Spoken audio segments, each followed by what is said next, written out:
तो और बताओ जी क्या हाल। Welcome back to my another vlog guys. तो फाइनली बहुत टाइम बाद एक व्लॉग लेके आया हूँ मैं। और आज कुछ ऐसा कुछ खास चीज़ नहीं है, बट ऐसे ही आज बहुत दिनों बाद मैं मोटो व्लॉगिंग कर रहा हूँ, क्योंकि कुछ दिनों से ब्रेक हो गया था। और एक टाइम में मैं भी लोगों को देखता था जो यूट्यूबर्स थे मोटो व्लॉगिंग जैसे मैं कर रहा हूँ, अपनी बाइक पे हेलमेट पे एक्शन कैमरा माउंट करके। तो एक उसको देख के हमको भी इच्छा होती थी कि यार काश एक दिन हम भी करें। और आज फाइनली हमारे पास दोनों चीज़ें, गाड़ी प्यारी गाड़ी भी है और एक्शन कैमरा भी है मोटो व्लॉगिंग करने के लिए। तो बात करें इस चीज़ के एक्सपीरियंस की, तो मुझे तो काफ़ी अच्छा एक्सपीरियंस है इस कैमरे से जो मैंने मंगवाया है कैमपार्क का S20। मुझे पड़ा था 7500 में। और इसका व्यू तो आपको देख ही सकते हो कैसा व्यू आ रहा होगा। जैसा एक्सपेक्ट किया था उससे तो मुझे काफ़ी ज़्यादा अच्छी क्वालिटी देखने को मिल रही है इस कैमरे में। और थोड़ी सी साउंड क्वालिटी में प्रॉब्लम होती है क्योंकि इसमें एक्सटर्नल माइक का ऑप्शन नहीं है, तो आप जो स्टॉक साउंड है उसका स्टॉक माइक है उसी से ही काम चलाना पड़ेगा। लेकिन कुछ ना कुछ तो जुगाड़ देखेंगे उसको क्या करना है करके। And thank you so much guys आप सब लोगों का कि आपने मुझे इतना सारा सपोर्ट दिखाया मेरे R15 इस गाड़ी का डिलीवरी ब्लॉग में, जो मैंने RC का प्रो डिलीवरी ब्लॉग बनाया था, और बाकी सारे चीपेस्ट मॉडिफिकेशन के। Thank you all for supporting me. और गाइस मैं यही चाहता हूँ कि आप ये सपोर्ट बनाए रखें और मुझे सपोर्ट करते रखें, ताकि हम हमारी जर्नी कंटिन्यू रखें, ऐसे ही आगे बढ़ते जाए। और आपके प्यार और सपोर्ट की वजह से मैं थोड़ा काम से जा रहा हूँ कहीं पे ऑफिस के काम से। तो उसके बाद मैंने एक्चुअली ना इस गाड़ी में प्रोटेक्शन की मुझे बहुत ज़रूरत है, क्योंकि मेरे को डर लगता है कि गाड़ी को नुकसान ना हो जाए, इसलिए मुझे फ्लेम स्लाइडर डालना है। तो मैंने ऑलरेडी फ्लिपकार्ट से फ्लेम स्लाइडर ऑर्डर कर दिया है। तो जब ऑर्डर आ जाएगा डिलीवरी तो मैं उसकी फिटिंग करवा दूंगा और उसके लिए भी बता दूंगा कि मैंने कौन सा फ्लेम स्लाइडर मंगवाया और कौन सा फ्लेम स्लाइडर बेस्ट है R15 वर्जन 3 के लिए। तो बहुत अच्छा है। और फ्लेम स्लाइडर इतना काम लगता है गाइस कि एक दोस्त का R15 था, वो इतना खराब एक्सीडेंट हुआ तो फ्लेम स्लाइडर ने उसका पूरा ये जो साइड फिट बॉडी पूरा बचा लिया गाइस। तो लिटरली वो चीज़ बहुत ही काम की। और कौन नहीं चाहता कि वो अपनी बाइक को गिरने से बचाए। ऑब्वियसली सबको अपनी बाइक प्यारी होती है ना, तो बहुत ही सही ऑप्शन है थोड़ा सा इन्वेस्टमेंट करके वो फ्लेम स्लाइडर डलवा लेने का। कुछ आज यहाँ पे पुलिस लोग नहीं है बाबा लोग, वरना डेली खड़े हो जाते हैं साले लूटने के लिए। वहाँ लेडी कांस्टेबल आराम कर रही है छाँव में, सबको गर्मी लगती है ना। और गाइस गर्मी की तो मैं बात ही नहीं करूँ यार, इतनी खराब गर्मी लगती है ना आज के बाद। और दोपहर में 10 बजे से लेके शाम के 4-5 बजे तक तो बहुत ही गर्मी रहती है। आप बाइक पे जाओगे तो आपको ऐसा लग रहा है कि आपके मुंह पे कोई आग फेंक रहा है, कि हवा फेंक रहा है, इतनी गर्मी है। बट क्या करें, बाइकर है, बाइकर को हर एक सिचुएशन में स्ट्रांग रहना पड़ता है, एकदम हर एक सिचुएशन को फेस करनी पड़ती है एक बाइकर को। तो ऑब्वियसली हमें भी करनी ही पड़ेगी, और आप भी करते ही होंगे अगर आप भी एक बाइकर हो मेरी तरह।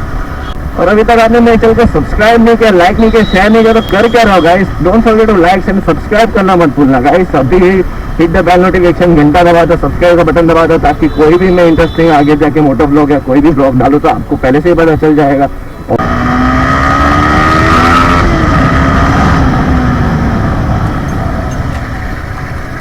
लोकल में ये भी गुस्सा आता है एक बात का कि आपको क्लीन रोड मिलते नहीं है, आपकी स्पीड बन जाती है अच्छे से, बट ये कुछ ट्रक्स एंड ऐसे लोगों की वजह से आपकी स्पीड टूट जाती है।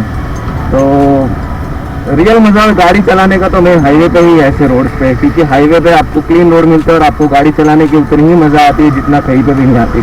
बट लोकल में और R15 की बात करें तो गाइस आपको लोकल में थोड़ी सी तकलीफ तो होगी, क्योंकि इसका जो राइडिंग पोजीशन है बहुत ही एग्रेसिव है और थोड़ा नीचे है एज़ कम्पेयर टू बाकी दूसरी बाइक्स हैं। तो आपका जो पूरा बॉडी का वेट है वो सब इस पाम पे जाता है और इस पे भी जाता है, तो वो थोड़ा सा आपको दिक्कत होता है। बट जहाँ तक मैं अपनी बात करूँ इस एक्सपीरियंस की, मेरे को R15 को इस गाड़ी को लिए 4 महीने हो चुके हैं। तो स्टार्टिंग के 7-8 डेज मेरे को दिक्कत हुई थी। उसके बाद होता क्या है कि आप कोई भी चीज़ को रेगुलर यूज़ करने लग जाते हो तो आपको आदत पड़ जाती है। वैसे ही मुझे भी इस गाड़ी की आदत पड़ गई, और अब मैं कितना भी लोकल कितना भी स्लो क्यों ना चला हुआ मुझे कुछ नहीं है। तो लोगों के डर में रहता है ये गाड़ी अनकंफर्टेबल। तो गाइस ऐसा बिल्कुल भी मत सोचना, क्योंकि ऐसा बिल्कुल नहीं होने वाला नहीं है। आपको एक बार आदत पड़ गई, फिर आप कितना भी स्लो चलाओ या कितना भी फास्ट चलाओ, आपको इस गाड़ी में कोई अनकंफर्टेबल नहीं लगेगा, बिल्कुल एकदम कंफर्टेबल पोस्टर ही लगेगा R15 में। जो मुझे 2-3 काम करने थे ऑफिस के वो हो चुके हैं, और अभी मुझे अपनी बाइक में 2 काम करवाना है। सबसे पहले तो इसमें हवा भरवानी है, क्योंकि आई थिंक सो कि गाड़ी में थोड़ी हवा पहले से कम मुझे फील हो रही है गाड़ी चलने में। और दूसरी बाइक में वॉशिंग करवानी है, क्योंकि हमें तो होली खेली नहीं, लेकिन कुछ सोसाइटी के बच्चों ने मेरी गाड़ी के साथ होली खेली, तो पूरी गाड़ी को कलरफुल से रंग दिया थोड़ा थोड़ा। तो पहले हवा भरवा लेते हैं, उसके बाद बाइक को जाके वॉशिंग करवाते हैं। हवा भरना है, हवा भरना है। एंड गाइस अपनी गाड़ी में विद इन एवरी 15 डेज आपको एक बार हवा चेकअप करवा लेनी चाहिए। ऐसा हो सकता है कि शायद थोड़ी थोड़ी हवा निकलती भी हो, तो कमेंट करूंगा कि आपको हर 15 दिन के अंदर अपनी बाइक में जो है वो हवा भरवानी चाहिए, चेकअप करवाते रहना चाहिए, ताकि आपको राइडिंग में गाड़ी चलाते वक्त कोई भी जो है वो प्रॉब्लम्स फेस करने को नहीं मिलेगी।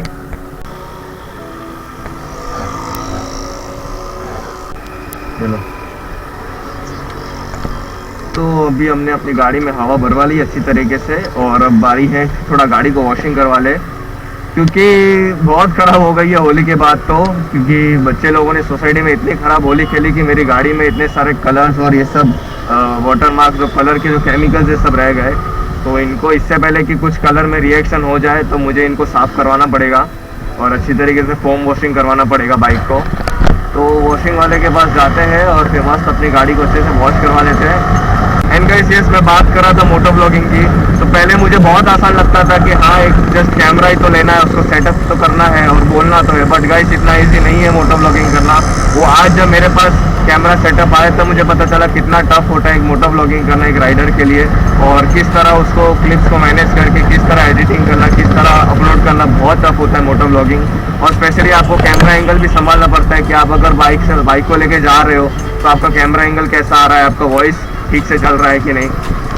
तो एक मोटो ब्लॉगिंग करना इतना आसान नहीं है जितना आपको देखने में लगता है। अंडरस्टैंड, जितना ऑडियंस को देखने में अच्छा लगता है उससे कई ज़्यादा अच्छी मेहनत और बहुत हार्ड वर्किंग मेहनत उन एडिटर्स और उन ब्लॉगर्स की होती है जो एडिट करके बाद में उन्हें यूट्यूब पे पोस्ट करते हैं, जस्ट लाइक मी, क्योंकि मैं भी उस फेस को एक्सपीरियंस कर रहा हूँ। पहले मुझे भी लगता था क्या है, कुछ नहीं है, सब सिंपल ही तो चीज़ है, बट अब जाके जब आपके पास कोई चीज़ है तब आपको पता चलता है कि वो कैसे मैनेज होती है और उसको किस तरीके से किया जाता है। तो अगर आपके पास पैशन है मोटो ब्लॉगिंग करने का, अगर आप में कॉन्फिडेंस है तो आप बिंदास करो। मेरे में तो इतना कॉन्फिडेंस नहीं था, बट मैंने अपने आप को बिल्डअप किया कि नहीं करना है, करना तो है, बस पैशन है तो करना है। सक्सेस मिले या ना मिले वो बात की बात है, बट मुझे मोटो ब्लॉगिंग करना पसंद है। तो मैंने फाइनली अपना ऑप्शन चूज़ किया। बाइक तो थी मेरे पास, तो मैंने स्पेशली एक एक्शन कैमरा लिया ताकि मुझे आज परफेक्टली मैं एक मोटो ब्लॉगिंग कर रहा हूँ। Here we go. तो गाइस हम लोग पहुँच चुके हैं वॉशिंग सेंटर पे, और आई थिंक सो भीड़ कम ही है। कहाँ लगाओ वॉशिंग? चलो अच्छा, भीड़ कम ही है। ऑलरेडी एक बाइक वॉशिंग हो रही है, तो हम भी लगा देते हैं।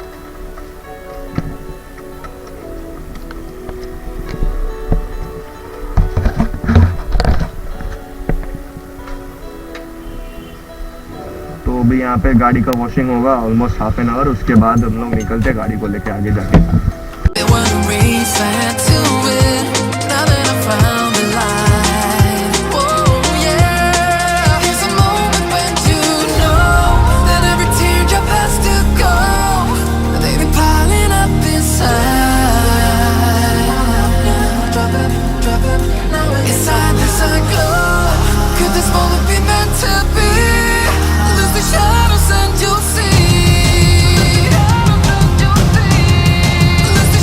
फाइनली बाइक की वॉशिंग हो चुकी है कंप्लीट, और आप देख सकते हो बाइक पे कोई भी दाग नहीं है। बाइक पूरी तरीके से एकदम शाइनी हो गई, एकदम साफ सुथरी हो गई है हमारी बेबी। और तो गाइस मेरा मोटिव तो आपको बोलने का यही है कि अगर आपको पैशन है किसी भी चीज़ में, आपको करना पसंद है, तो प्लीज़ सोचना बंद कर दो, जहाँ हो वहाँ से उठ जाओ और मेहनत करना चालू कर दो। कुछ भी कर दो, मोटो ब्लॉगिंग में पैशन है तो उस पर काम करना शुरू कर दो। कभी ना कभी आपके हार्ड वर्क से, आपकी मेहनत से आपको कभी ना कभी सक्सेस मिलेगी। जैसे मैं भी उसी चीज़ पे लगा हूँ, मैं भी कंटिन्यूसली आप सबके लिए ट्राई कर रहा हूँ अलग अलग कंटेंट लाने का, जिससे आगे जाके आपका भी थोड़ा एंटरटेनमेंट, आपको भी कुछ इससे हेल्प मिले और साथ साथ मुझे भी थोड़ा बहुत अच्छा लगे। तो गाइस एंड में यही है कि don't give up, just try your best and be your best and achieve your success as much as you can.